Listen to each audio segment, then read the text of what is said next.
Yeah, welcome to Tyler Rates Snacks. First we've got Chips Ahoy, 6 out of 10, a little dry. Mini Chips Ahoy, no, not it. Do you like Cheez-Its? Not it. 2 out of 10. Cheez-Its. White cheddar Cheez-Its, different example. 8 out of 10. Regular Cheez-Its, 2 out of 10. Fritos, it's classic. It's a good for dipping stuff. Good for dips, mostly. But Fritos, solid 5 out of 10. I don't know you're gonna agree with me here. Mountain Dew, 8 out of 10. Some of you, this is a 10 out of 10. I know it, I know you love it. For me, 8 out of 10, it's good. But I mean, if I asked you, like, favorite snack, name like one snack that you really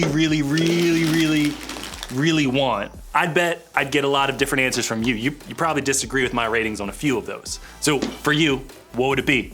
Ice cold Mountain Dew? A bowl of ice cream? Okay, maybe not even a snack. Maybe it's not even snack time. Maybe you just want a new pair of Nikes or a excused absence from school this week. Maybe it's just your own room or an automatic A in your hardest class. At one point, I wanted something even more than I want those snacks right now, and that was a new pair of soccer cleats. Because you know this, if you play soccer, the shoes you wear are very important. And I wanted like the nicest, the best ones, the ones that were gonna make me run faster, and honestly, like, look cooler, you know, than the ones I had. But I'm sure you've wanted something really bad at some point in your life, and what you wanted is probably different than what I wanted. But either way, I think we can all relate to the feeling of really wanting something. And sometimes the things we really want are good for us, like grades that show our effort, or a healthy body, or a solid group of friends. But if we're honest, I think we all probably admit that sometimes the stuff we really want is the stuff we know might not be best for us.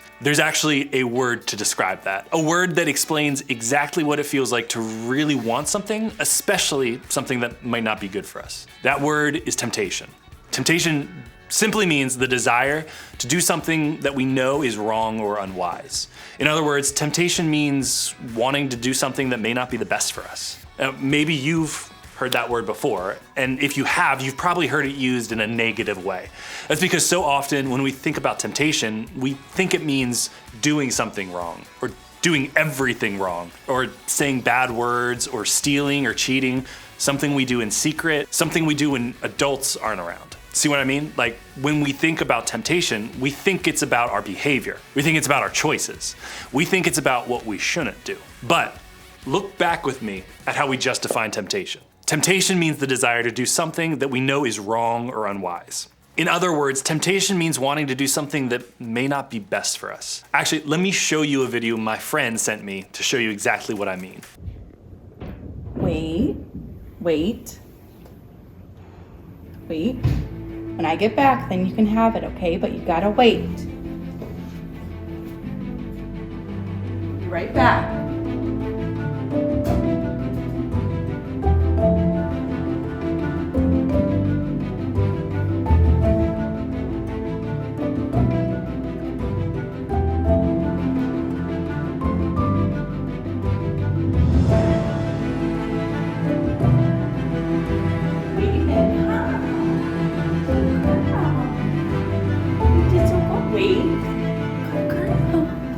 You're just so good. You're a good girl. See that? Dog did it. But did you see the drool from that dog? That dog wanted that treat. I mean, come on. Either your dog or your friend's dog, you know a dog that would have eaten that treat right then and there. Some dogs would have been well behaved enough to eat the treat, but here's the thing, all dogs want treats. That's just true. But see, that's the thing about temptation. Temptation isn't the thing we do or don't do. Temptation is just the desire to do that thing. It's the feeling we get when we really want something that may not be best for us. Sometimes when we want something, it's not bad.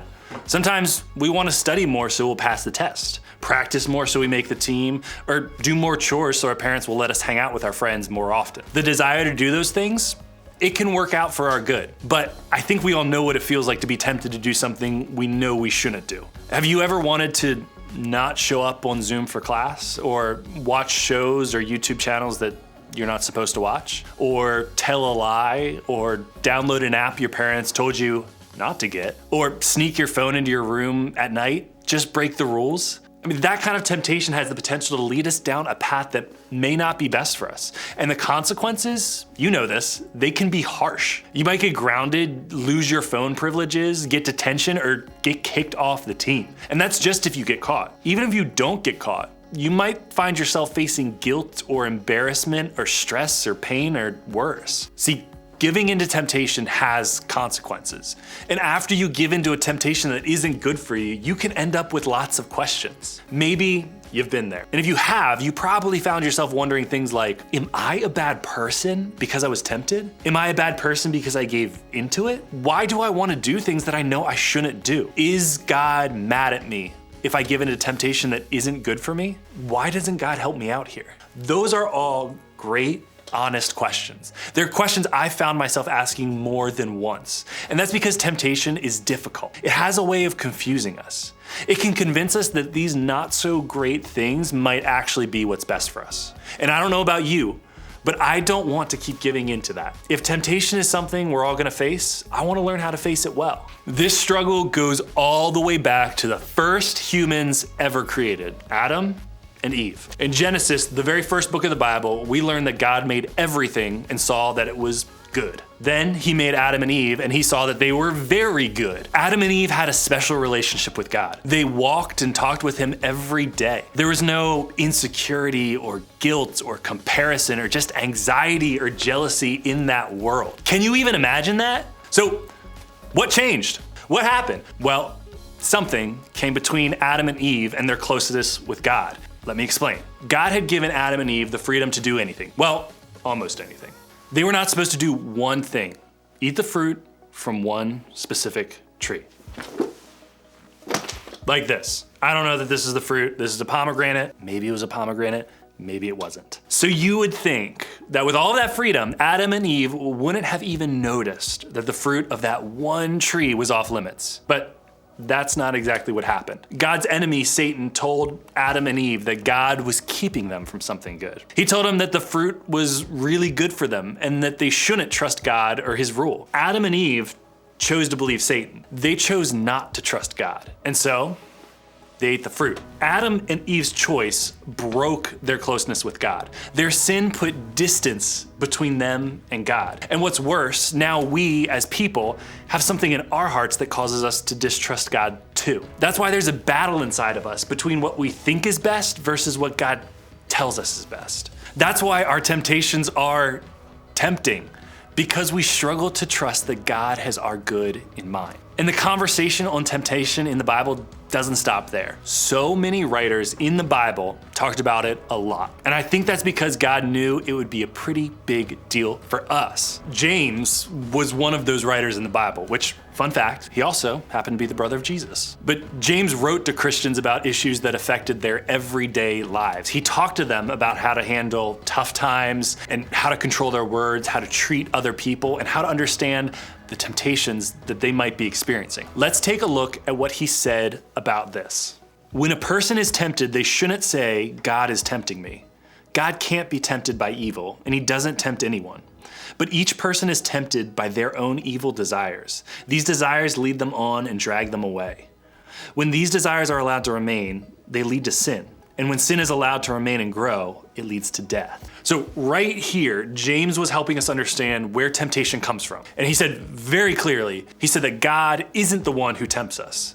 Temptation comes from within us. It comes from that desire that started all the way back with Adam and Eve. That desire to do what we think is best rather than what we know God says is best. So we're tempted by our own desires, and we've got to learn to deal with those desires in a good and healthy way. Really, because James told us there are consequences if we don't. They have the potential to hurt us or drag us away from God's best for us. And the longer we let them remain, the bigger they get. And the bigger they get, the harder they are to deal with. The more difficult they become to resist, and the bigger the consequences are when we end up facing them. See, God wants what's good for us. He really, really wants what's best for us. And we can experience God's best when we choose not to give in to the temptation that tells us something else is better. When we choose to trust God and follow his way instead. In other words, we can experience God's best for us when we resist temptation. And here's why this matters. Temptation is something that we'll face for the rest of our lives,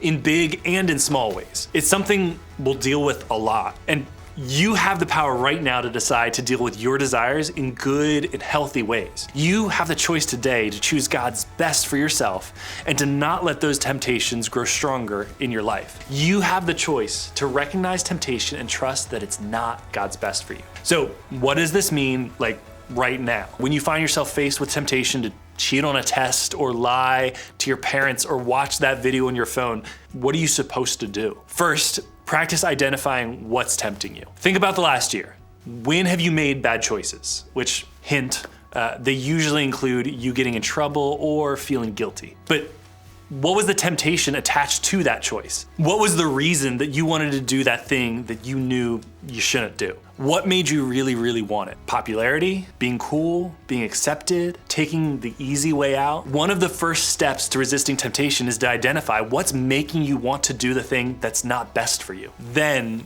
remember that God wants what's best for you. You can trust God. God's not out to steal all the fun from your life. He doesn't make the rules because he's on a power trip. He isn't holding out on you. In fact, it's actually just the opposite. God wants you to enjoy life to the fullest. He wants you to resist temptation not because he wants your life to be boring or uncool or lonely. He wants you to resist because he has something better for you. Following his way is what he really, really wants for us. And when we remember that, temptation becomes a little easier to say no along the way. So remember, we can experience God's best for us when we resist temptation. And here's what's helpful to remember. You're not alone in this. All humans struggle with temptation, but you're also not alone because you have a group that cares about you and is committed to walking this road with you. Take advantage of this time you have together. Be honest about your temptations and support others who share as well. Help each other see temptation for what it is and resist it so that you can experience God's best.